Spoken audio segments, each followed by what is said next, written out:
Okay, so the best way to practice this breathing is going to be at first laying down, because you can push your lower back against the floor.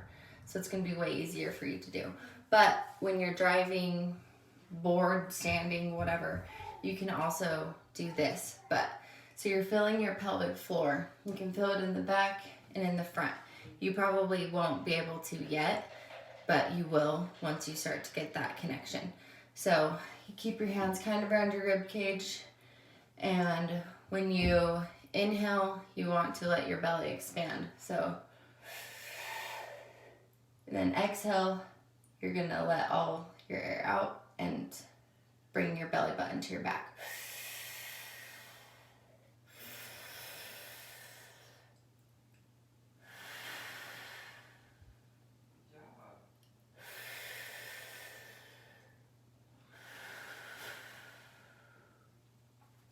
So you're not squeezing anything, but in your breaths, you're filling your rib cage. You're helping your rib cage kind of pull in.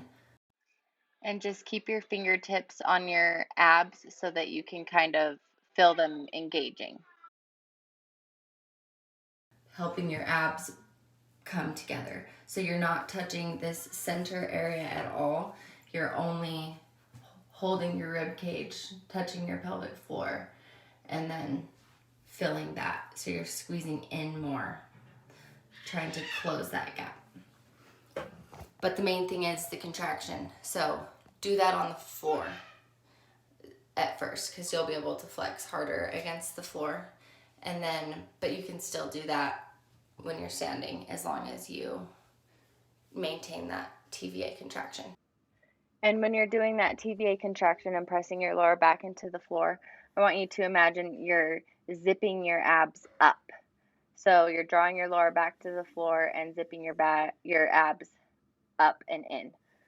So the way your pelvic floor works, imagine a napkin or a Kleenex like laying flat on a table, and then when you're contracting, it'll come up. So like that's literally what your pelvic floor is doing. So you want to imagine like this umbrella figure, and then when you're relaxed, it's flat, a literal pelvic floor.